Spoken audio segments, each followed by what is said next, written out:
नमस्कार दोस्तों, स्वागत है हमारे चैनल डीजे अमन नानक मत्ता में। आशा करते हैं आप सब ठीक होंगे।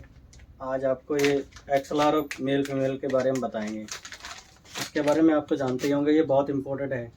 जैसे कि हम DMX से LED या शार्पी को कनेक्ट करते हैं और एम्प टू एम्प इनपुट से आउटपुट, आउटपुट से इनपुट ले सकते हैं इससे। ठीक है, इसको किस तरीके से बनाएंगे, ये केबल है, केबल किस तरीके से कनेक्ट करेंगे ये आपको बताते हैं आगे। इसको अच्छे से शोल्ड कर लेंगे, दोनों साइड को शोल्ड कर लेंगे अच्छे से। और फीमेल लेंगे, फीमेल का जैसे कि इसमें 1 2 3 नंबर दिए होते हैं। 2 नंबर जो होता है ये 2 नंबर, ये प्लस का होता है, और 1 और 3 जो है वो माइनस में जाते हैं। ठीक है, इसको अभी शोल्ड करते हैं, आपस में कनेक्ट करते हैं इसको।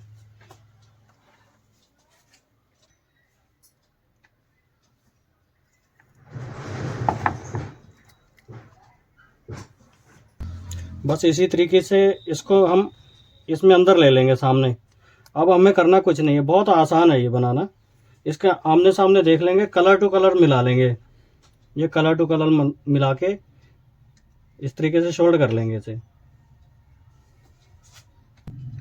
इस तरीके से कलर मिला लेंगे। ये रेड जो है प्लस है, ये सामने रेड हो गया, और इधर ये ग्रीन है, ग्रीन हो गया, और ये ब्लैक है, वो ब्लैक हो गया, सामने सामने हो गया।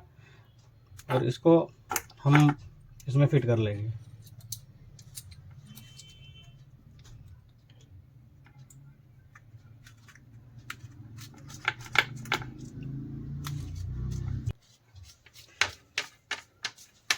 इस तरीके से फिट कर लेंगे। ये हमारी वायर तैयार हो चुकी है। ऐसे वीडियो देखने के लिए आगे बने रहें हमारे साथ और आगे नए नए आपको डीजे के रिलेटिव हर चीज़ बताते रहेंगे, क्या क्या करना है, क्या नहीं, किस तरीके से करना है। धन्यवाद दोस्तों।